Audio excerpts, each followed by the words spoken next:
Salut à tous, c'est Nico et bienvenue dans votre récap de la semaine où on va parler des précommandes, surtout des bouquins, mais il y a quelques trucs intéressants. Le nouveau Warboss Orc qui vient d'être montré, que je trouve merveilleux. On va parler aussi de ma participation à la Ligue 3, j'ai fait le retour ce week-end avec 2 défaites et 2 victoires. On va discuter un peu de qu'est-ce qui s'est passé et de comment ça s'est passé. Et puis on va terminer évidemment avec ce que j'ai peint. Alors en termes de précommande, on a surtout des bouquins. On va avoir un nouveau livre sur Ghazghkull Thraka qui est chouette parce que du coup c'est un personnage qui n'a pas été exploré tant que ça dans les livres, donc ça c'est plutôt intéressant, avec une édition collector. On a un nouveau roman sur la garde impériale sur un régiment pénal, une légion pénale. On a un bouquin sur le nain blanc. On a une espèce d'édition un peu plus travaillée de The Infinite and the Divine qui est un des meilleurs livres Warhammer 40 000 que vous pourriez lire, si en tout cas les Nécrons vous intéressent, mais même s'ils vous intéressent pas, ils sont bien. Voilà, quelques bouquins. Celui-là, il peut être intéressant aussi, ça parle des orques, mais on ne sait pas lesquels orques sont dedans, lesquelles histoires sont dedans. Donc du coup, moi, comme j'en ai déjà un paquet, je sais pas si ça vaut le coup pour moi de l'acheter ou pas. Deathwatch, excellent bouquin aussi, donc voilà. Bref, plein de choses. Moi, ce que je trouve plutôt intéressant, par contre, c'est surtout le fait qu'il commence à rééditer, du coup, les bouquins de l'hérésie d'Horus en anglais et en français. Et ça a l'air d'être des tomes individuels, ça a pas l'air d'être la collection hérésie d'Horus. Ce qui, moi, m'embête, puisqu'il ne me manque que le tome 5 de cette collection Hérésidorus, et j'aimerais bien que ça soit ça qu'il ressorte pour que je puisse enfin compléter la collection. Là, si c'est des tomes individuels, ça m'intéresse beaucoup moins. Ceci dit, si vous aimez les bouquins papier, que vous les préférez aux e-books, comme moi, vous aimez mieux avoir le livre en papier, et que vous voulez vous retaper la collection Hérésidorus que vous n'aviez jamais eu en physique, ça peut être l'occasion de commencer cette collection. Maintenant, attention, souvent en français, les quantités produites sont lamentable, et plus ça avance, et moins il y en a. Ma copine est libraire, et elle n'arrive pas à avoir les bouquins non plus, alors qu'elle peut les commander avant. Donc, ultra compliqué, mais si vous voulez démarrer la collection, et que vous espérez un petit peu réussir à avoir du stock, eh bien vous pouvez y aller. Par contre, je vous recommande de les lire en anglais, vous aurez sans doute plus de stock que en français. Évidemment, on a aussi le nouveau Warboss qui a été montré. Alors je sais que les opinions sont assez partagées, en parlant dans mon groupe de joueurs, il y en a plein qui aiment pas du tout le look, ils trouvent qu'il fait un peu trop orc old school fantasy avec l'espèce de vieille tenue en peau, cuir et tout, pas assez d'armure, pas assez de protection. Moi je le trouve fantastique. Perso, si on le compare au boss actuel de Blackreach qui a sa pince tendue, son flingue comme ça, il est juste à des années-lumière. Et surtout, j'aime beaucoup la tronche qu'ils leur ont fait parce que c'est beaucoup moins cartoon. Si vous regardez la tête de cet orc-là et les proportions de l'orc, on n'est plus du tout sur ces vieux orques trapus un peu simiesques, on est sur des trucs qui font un peu flipper quand même. Et en même temps, on n'est plus sur une musculature complètement débilissime, c'est-à-dire qu'on voit qu'il est musclé, mais quand on regarde par exemple la main, etc., on n'est pas non plus sur une espèce de engron miniature, quoi. Ce qui des fois en orc était un peu étrange, parce qu'on se retrouve avec un truc qui tape force 5, sauf qu'il a des biceps de la taille d'un Space Marine, quoi. Donc là, on est un petit peu plus raisonné. Moi, j'aime bien le look. Le schéma de peinture est peut-être un petit peu terne, un petit peu triste. Moi, j'aurais eu tendance à faire un truc plus goth, plus de damier, peut-être des couleurs un petit peu plus vives à droite à gauche quand même pour rehausser le truc. Là, c'est vrai que je pense que ça joue aussi le fait qu'il soit très marron noir, c'est un peu terne. Par contre, mention spéciale au merveilleux petit gobelin pistolero qui est juste phénoménal. Le grotte pistolero, il est fantastique. Le squeak d'attaque, c'est trop cool aussi. La variante, a priori, donc avec une autre arme combinée, avec une autre bannière, avec une autre tête et un qui coupe au lieu d'avoir la pince. Bon, je pense qu'on jouera toujours la pince et jamais le qui coupe, mais ça permet d'avoir des variantes aussi. J'imagine que le rocher sera pas trop compliqué à remplacer si vous voulez donner une autre pose ou essayer de changer un peu les socles. Donc, très content de voir ça. Évidemment, ils ont dit que aujourd'hui, ce lundi, il y aurait d'autres choses révélées. Et donc, comme d'habitude, mon récap de la semaine va être publié, puis 2 heures après, il y aura un truc énorme. Vous me direz en commentaire, est-ce que vous pensez qu'il faut que je fasse ce récap de la semaine plutôt le mardi, on me l'a beaucoup suggéré pendant le week-end, là, les gens qui regardaient la chaîne en tout cas et qui jouaient aussi à la Ligue m'ont tous dit, mais pourquoi tu fais pas le mardi, comme ça au moins tu auras tous les reveals. Et effectivement, vous me direz si vous préféreriez que je fasse ça plutôt le mardi que le lundi, et comme ça on aurait une vidéo qui peut-être parle d'un peu plus de trucs actuels, et il n'y a pas besoin d'attendre une semaine pour parler d'un sujet. Bref, vous me direz ce que vous en pensez en commentaire. Un autre changement crucial, vraiment incroyable, c'est en mode qui s'en fout tiers, changement de nom pour la gamme de peinture Citadel, qui ne s'appelle plus Citadel Color, mais Warhammer Color, avec un logo digne des peintures que vous utilisez pour repeindre vos murs et vos plafonds. Bon, Tout le monde s'en fout, je pense, ça n'a aucune espèce d'importance. Je pense qu'ils voulaient juste faire petit à petit disparaître la marque Citadel qui n'a plus vraiment d'empreinte dans l'esprit des gens par rapport à Warhammer. Maintenant, j'espère qu'ils vont pas en profiter pour augmenter le prix des pots de peinture qui est déjà cher, et surtout pourquoi ne pas avoir remplacé ces foutus pots de peinture qui sont une tannée. Autant sur les pots classiques, honnêtement, retourner le capuchon comme ça, vous l'attrapez, vous l'ouvrez et vous le poussez comme ça, vous allez dégager toute la peinture qui s'est mise en cercle et tout d'un seul coup, c'est pas un problème, ça se nettoie très bien. Mais pour les encres, le pot n'est pas stable, on passe sa vie à le renverser partout, c'est insupportable. Donc il aurait été intelligent peut-être de faire d'autres types de pots, plutôt que de continuer sur ceux-là qui sont, je crois, universellement détestés. Moi je ne peins que avec des peintures Citadel, donc future peinture Warhammer. Les couleurs me vont très bien, la consistance me va très bien, j'ai rien à redire dessus. Par contre, c'est cher, et je sais qu'il y a probablement mieux ailleurs, mais je suis habitué à ces couleurs-là, et surtout les pots sont à chier. Donc s'il vous plaît, au lieu de changer juste le nom, changez aussi la forme du pot dans le futur, ça serait pas mal. Bon, on va passer au vif du sujet qui est ma participation à la L3. Donc la L3, si vous savez pas, c'est la ligue de jeux en équipe, hein, où donc nous on avait une équipe de 6 joueurs et on a affronté 4 autres équipes sur le week-end. Donc 3 parties le samedi, le dimanche matin on était en repos et une dernière partie le dimanche après. On a eu la chance, ces ligues sont régionales, on a eu la chance de jouer à domicile à l'aller et au retour, donc à l'assaut dans laquelle je joue le mardi. Donc ça pour nous c'était tout confort. Comme d'habitude, ambiance super, super bien mangé, il y a de la bonne bière, il y a du café, il y a un petit déj, il y a un bon repas. Tout le monde était trop sympa, il y a eu personne, en tout cas moi j'ai rencontré personne qui était salé, chiant, tirait la tête, criait, râlait, machin, tout a été au top, impec, et j'ai passé un super moment sur mes 4 parties, et pourtant j'aurais pu quand même bien chouiner, je pense, parce que je me suis farci 2 listes Necron dans la tronche, le matin et le début d'après-midi du samedi, donc les listes full Ctan. Donc la première partie justement, mon estimé était aux alentours de 8 points. Donc on estime en fait à peu près combien on peut faire en score WTC contre telle liste ou telle liste. Moi j'avais estimé que je pouvais ramener 8 à 10 points, donc une égalité ou une petite défaite. Il s'avère que je perds cette première partie 4 à 16, mon adversaire met 16 points et moi 4, suite à d'abord un mauvais déploiement, j'ai laissé mes petites sœurs de bataille, mes petites sœurs du silence, un petit peu trop loin derrière, j'aurais peut-être dû ouvrir la partie avec, j'aurais peut-être dû move block avec plutôt, je suis resté un petit peu trop prudent peut-être, mais c'est un match que j'avais pratiqué, la liste full Necron en Panthéon, et en fait, tour 2, il avait déjà perdu 2 Ctan dans toutes les pratiques qu'on a faites, et là, dans cette partie-là, c'est la même. Tour 2, je sors mes Land Raiders, je sors mes gardes custo, je tue 2 Ctan en un seul tour, et je me dis, bon, la partie roule bien, quoi. Et en fait, le problème, c'est que dans ce détachement, il a un stratagème qui permet de forcer des tests d'ébranlement à ma propre phase de commandement à -1 quand on est visible d'un Ctan. Et du coup, j'ai passé ma vie à faire des tests d'ébranlement à 7, que j'ai tous ratés toute la partie, ce qui m'a coûté en moyenne 15 points sur la partie, le fait de les avoir ratés. Donc déjà, au lieu d'être à 16-4, on aurait pu être à 13-7. J'ai eu des tirages de secondaire assez moyens, mais ce qui me met dedans, c'est mon déploiement qui était pas terrible, donc j'ai pas pu réagir au bon endroit, j'avais des gardes custo qui étaient planqués dans un coin, qui auraient dû aller au milieu, qui auraient dû contester. J'ai essayé de me focaliser sur les 3 objectifs, ce qui est jamais un bon plan. Bref, j'ai été trop confiant, je pense, j'y suis allé vraiment en mode, là ça va le faire, j'ai l'OC, j'ai des gardes qui ont plus d'OC que les Ctan, je sais que je peux tuer les Ctan, et en fait j'ai essayé trop de me concentrer sur le fait de tuer les Ctan plutôt que sur jouer la mission, évidemment ça me coûte la victoire. Bon, cela dit, mon adversaire, vraiment fantastique, super sympa, très agréable à jouer, explique bien, bon jeu d'intention, aucun problème, donc vraiment aucun conflit, rien du tout sur la table, tout se passe très bien, voilà. J'aurais pu probablement ramener un petit peu mieux si j'avais mieux joué, et si les tests de Battleshock n'avaient pas été aussi désastreux, il y avait peut-être moyen de faire un petit peu mieux, mais globalement, voilà, c'est le jeu, il y a des fois, les dés ne nous aident pas, et puis c'est comme ça, et mon plan de jeu ne m'a pas permis de compenser ces erreurs de dés, ce que j'aurais peut-être dû faire et prévoir dans mon plan de jeu. La deuxième partie, je prends une deuxième liste full Ctan, sauf que cette fois elle est en Star Shatter, alors un petit peu moins de Ctan. Bon là j'ai fait n'importe quoi, c'est-à-dire que en ayant pris la confiance de mes entraînements et de la première partie où je me dis mais je peux les tuer ces Ctan en fait, et j'envoie 2 packs de garde plus un Land Raider plus le pack de 10 heures au lance-flamme, j'essaie de tuer le Ctan.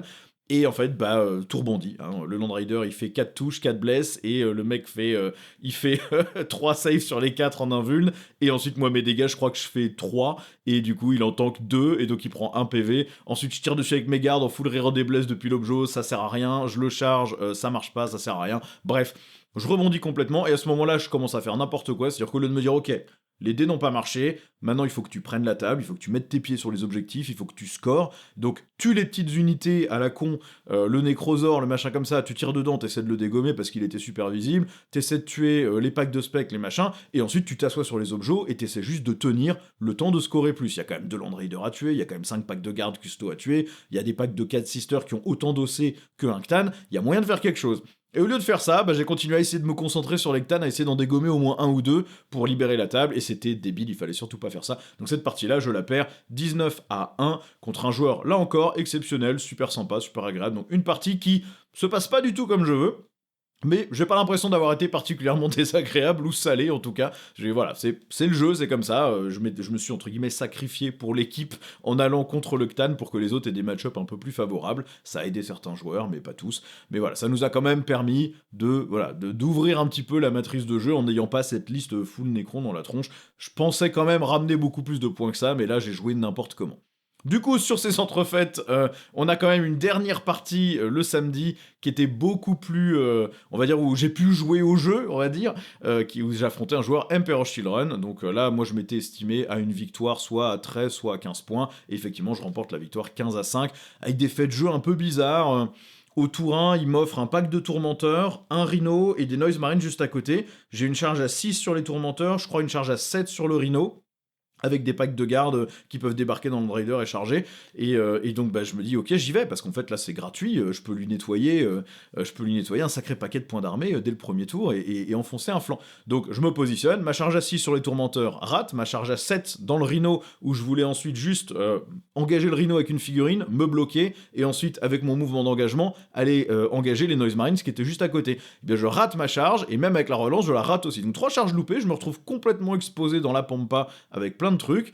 Et en fait, lui, à sa contre-attaque, je sais pas ce qu'il a fichu, mais il s'est loupé aussi. C'est-à-dire qu'il a fait descendre un pack d'infractors avec son seigneur exultant. Moi, j'ai pu réembarquer avec mon mouvement réactif dans mon Land Rider. Et ensuite, il a raté sa charge sur le pack qui était plus loin. Et du coup, là, j'ai enfin pu rerouler comme prévu, ce qui aurait dû se passer tour 1, mais qui s'est pas passé tour 1. J'ai pu le faire sur le reste du tour. Je pense qu'il voulait me tendre un piège en disant va taper dans les infracteurs et comme ça je te vois avec les Noise Marines et je te tue un pack de garde. Sauf qu'en fait les Noise Marines ils tuent pas un pack de garde, ça rebondit sur les invulnérables la plupart du temps. Et puis de toute façon en fait le pack de Noise Marines il aurait dû être engagé au corps à corps puisque j'allais choper le rhino avec un garde, j'étais bloqué et j'étais obligé de consolider, ploup, et je pouvais consolider directement dans les Noise Marines. Mais dans tous les cas après je peux dérouler le reste de la partie. J'ai réussi à bien le forcer à mettre full grim à un endroit où il allait devoir charger plusieurs unités en même temps, ce qui fait que même s'il me tue quelques gardes j'arrive à le sortir peu de temps après. Mais Land Raider ont fait le boulot parce que les Emperor Children ont du mal à tuer le Land Raider. Il a réussi à en dégommer un de mémoire avec Lucius et un Maulerfind. Et puis en fait, comme je le repousse petit à petit sur la table, il est obligé de faire arriver ses réserves dans sa zone de déploiement, et donc elles n'ont pas beaucoup d'impact. Il avait tous ses Noise Marines polarisés d'un côté, donc moi j'ai pu scorer sur le reste de la table. Voilà, on était en plus en quart de table, en Search and Destroy, le déploiement. Donc voilà, moi je pouvais juste enfoncer avec mes Land Raiders et mes gardes custo. Ça s'est plutôt bien déroulé, donc assez satisfait. Sur ce, du coup, je me dis bon, au moins j'ai une victoire, je me suis pas fait éclater tout le week-end, c'est déjà pas mal.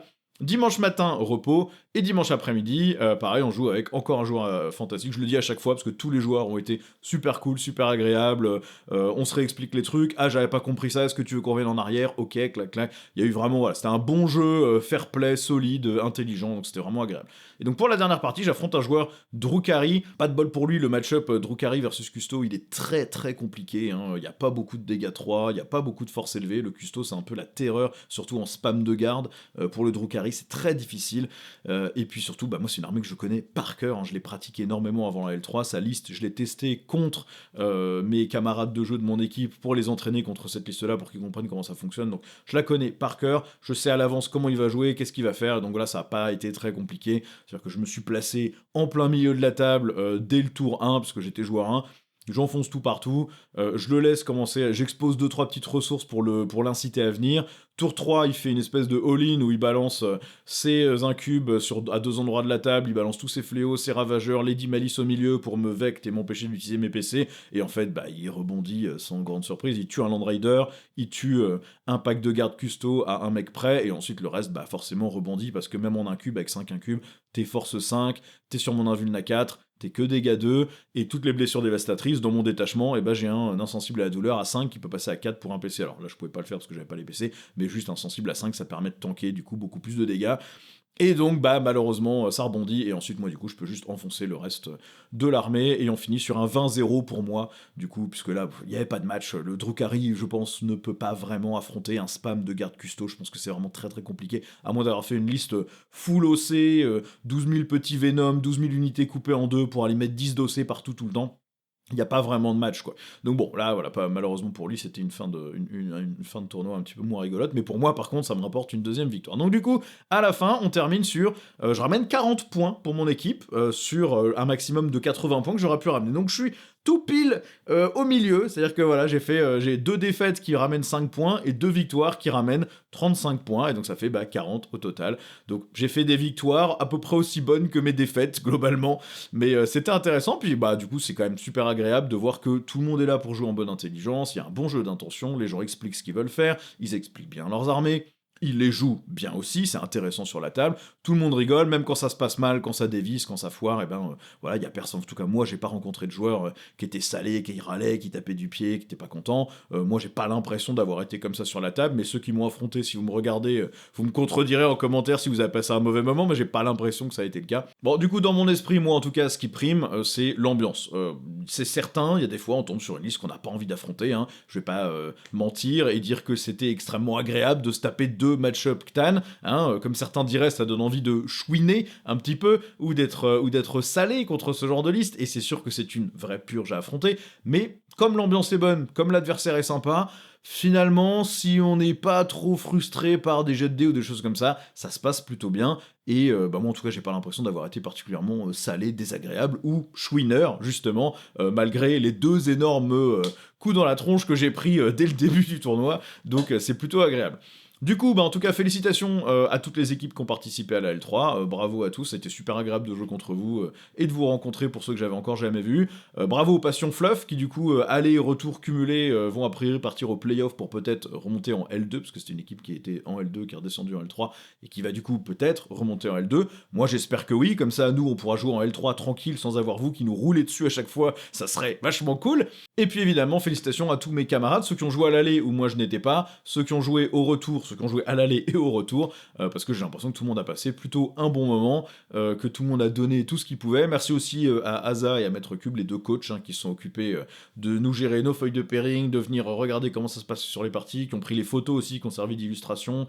Ça a été crucial pour que l'équipe soit bien organisée, pour que les pairings soient faits correctement, etc. Donc c'était vraiment au top. Et puis merci à notre capitaine Eddy aussi, qui a supporté cette lourde tâche de mener l'équipe aussi. Donc merci à tous, merci à Tiflo aussi qui a aidé, malgré le fait qu'il jouait, il a aussi assisté en capitana et en coach, donc vraiment au top. Et l'assaut en plus pour servir à manger et tout. Enfin bref, tout le monde a mis l'élément au fourneau, c'était dingo et vraiment vraiment au top. Donc merci à tous pour cette organisation là. Et en vrai, ça donne envie peut-être de finalement peut-être continuer la L3. Il y a toujours ce côté, moi j'aime bien imaginer le combo. J'aime bien écrire la liste avec le combo, j'aime bien la jouer une fois, mais j'ai pas envie de la jouer 5 ou 6 fois sur un week-end, et j'ai surtout pas envie de l'affronter pendant le week-end, ce genre de liste. Ça me fait marrer une fois pour tester, voir si c'est vraiment débile ou pas, mais c'est pas forcément le truc que j'adore le plus dans Warhammer. J'aime bien l'idée du combo, le tester pour voir si c'est vraiment teubé, mais après je retourne à mes listes un petit peu plus funky, un petit peu plus White Dwarf, un petit peu plus, comme on dit, joueur paquet de chips, quoi.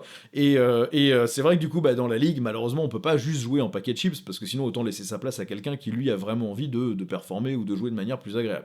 Et voilà, donc je suis encore le cul entre 2 chaises. C'est vrai que je me dis pourquoi pas réessayer, parce que l'ambiance était tellement bonne que ça donne envie d'y retourner l'année prochaine. D'autant plus qu'on sera en V11 pour la prochaine ligue, donc peut-être qu'il y aura des changements intéressants. On verra bien à ce moment-là, mais en tout cas, c'était une super ambiance. Si vous avez des gens qui jouent en L3 chez vous, bien renseignez-vous quand même, parce que soit je suis tombé sur que des gens trop cool et tout se passe super bien, tout le monde est sympa, personne te marche dessus, personne se moque de toi, personne t'emmerde, personne triche, rien. Peut-être que j'ai du bol, mais peut-être aussi que toutes les L3 sont comme ça, ou qu'une majorité des L3 sont comme ça. Donc si jamais ça vous intéresse, renseignez-vous peut-être pour voir ce qu'il y a près de chez vous, parce que honnêtement, l'expérience vaut le détour. Je suis pas mécontent non plus du résultat, voilà, j'ai pas brillé, j'ai pas été désastreux. Et au final, notre équipe, en plus, fait un résultat plutôt sympatoche, puisque, de mémoire, on est deuxième, ou non, on est troisième sur les 5 équipes, entre l'aller et retour combiné, je crois qu'on arrive troisième, ce qui fait qu'on est en plein milieu. Pour une première année de participation à la Ligue, bah franchement, voilà, bravo à mes camarades, pour ceux qui ont joué à l'aller, pour ceux qui ont joué à l'aller et au retour, parce que franchement, ils ont fait un sacré boulot. Bon, et puis Nico, l'autre Nico que vous voyez souvent sur la chaîne, m'a aussi demandé de vous montrer ce sur quoi il travaillait, pendant que moi je me faisais défoncer par les Ctans. Il est en train d'assembler sa dernière Storm Surge. Alors vous avez vu son armée dans le rapport de bataille Tau contre Necron, où il l'assemble en mode Cité d'Or Aztèque. Donc il assemble une deuxième Storm Surge qui sera Mendoza, du coup un des autres personnages des Cités d'Or. Donc il est en train de customiser tout ça, elle est prête à partir en peinture, sachant que du coup les Twin Lance, eux, seront Sancho et Pedro, les deux personnages les plus ennuyeux de tout cet animé. Voilà, si vous connaissez les Cités d'Or, ça vous fera rire, sinon vous en aurez rien à faire et vous direz qu'est-ce que c'est que ces vieux abrutis avec leurs références de boomer. Voilà, mais en tout cas vous voyez sa Storm Surge à l'écran normalement en ce moment. On va terminer avec ce que j'ai peint. Alors j'ai pas eu le week-end pour peindre, mais j'ai quand même pas mal avancé. J'ai peint un émoncule pour mes Drukhari. J'ai fait cette espèce de cape multiculturelle, voilà, que j'avais déjà un peu entamé la semaine dernière, mais là il est fini. Je suis assez content du résultat, c'est pas trop mal. Je lui ai fait les micro bouts d'armure qu'il a plutôt en bleu pour coller avec un peu le nouveau schéma de couleur que je mets sur mes Drukhari maintenant. J'ai aussi peint une deuxième succube, qui est pareil, voilà, même schéma de couleur. Finalement c'est une Céraste plus, c'est celle que j'avais commencé la semaine dernière. J'ai eu le temps de la terminer aussi. Pareil, je suis assez content du résultat, je trouve qu'elle rend plutôt pas mal. J'ai même réussi à lui faire des yeux qui étaient pas trop dégueux. J'essaie de faire les yeux que sur les personnages, mais du coup sur des petits visages d'elfes Drukhari comme ça, c'est pas évident. Mais là je suis assez content du résultat. Et puis j'ai quasiment terminé 10 Céraste, il va me manquer les éclaircissements sur les petites poches en cuir à l'arrière et les socles à faire, peut-être une ou deux micro-retouches à droite à gauche, mais globalement je les considère déjà comme terminés. 10 petites Cérastes en plus. Pourquoi des Cérastes? J'en avais pas spécialement besoin, j'ai pas spécialement envie de jouer le détachement Spectacle of Spite non plus, c'est juste qu'il faut que je dépile ma pile, et j'avais 10 Cérastes qui étaient déjà sous-couchés, et comme ils faisaient que flotter, j'ai pas pu sous-coucher autre chose, donc j'ai pris ce qui était déjà sous-couché, et c'est tout. Mais voilà, là encore, bon c'est des Cérastes, j'en ai déjà peint une trentaine je crois au total pour mon ami Drukhari, ça m'en fait une quarantaine, je pense que ça s'arrêtera là, je me vois pas en faire plus, je vois pas trop dans quel monde j'aurais envie d'en jouer plus que 4 packs de 10. Ça reste des figurines super sympas, j'aime bien le look, elles sont... franchement, elles marchent toujours, elles sont toujours d'actualité. S'ils les refont pas en V11, je serais pas triste, parce que, déjà d'une, j'ai pas envie de me repeindre encore des Cérastes, de deux, j'ai pas envie de les resocler, et de trois, les figurines tiennent encore parfaitement la route, elles sont très jolies. Bref, on va s'arrêter là pour cette vidéo, merci à tous d'avoir regardé, vous me direz en commentaire ce que vous pensez du nouveau Warboss Orc, vous me direz évidemment, dès que Games Workshop aura sorti un nouveau truc, est-ce que vous préférez que je fasse cette vidéo le mardi, est-ce que c'est plus intelligent de le faire le mardi, après les reveals du lundi de Games Workshop, peut-être que c'est mieux comme ça. C'est vous qui me direz, est-ce que vous préférez garder la vidéo le lundi et puis tant pis si c'est pas nickel à jour, ou est-ce que vous préférez le mardi matin. Vous me direz, moi ça me change rien, je peux le faire le mardi si vous préférez. Et puis évidemment, vous me direz ce que vous avez pensé de la ligue, des matchs, etc. J'ai essayé de mettre le maximum de vidéos et de photos, alors elles ont toutes été prises par d'autres gens que moi, parce que moi je n'ai même pas pensé à sortir mon appareil, enfin mon téléphone, pour prendre une photo, donc voilà. Merci à tous ceux qui ont pris les photos et qui me les ont envoyées, parce que sinon, j'aurais rien pour illustrer cette vidéo.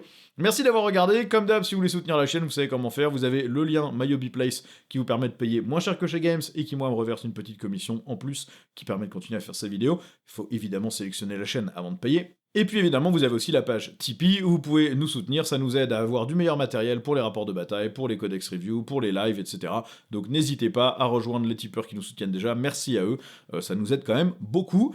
Et évidemment, vous avez tous les boutons YouTube, si vous n'avez pas envie de contribuer financièrement, il vous suffit de cliquer sur like, abonner, la cloche, ce que vous voulez, mettre un commentaire, vous savez comment ça marche, je vous emmerde pas avec ça. Merci à tous d'avoir regardé, et je vous dis à la prochaine. Ciao!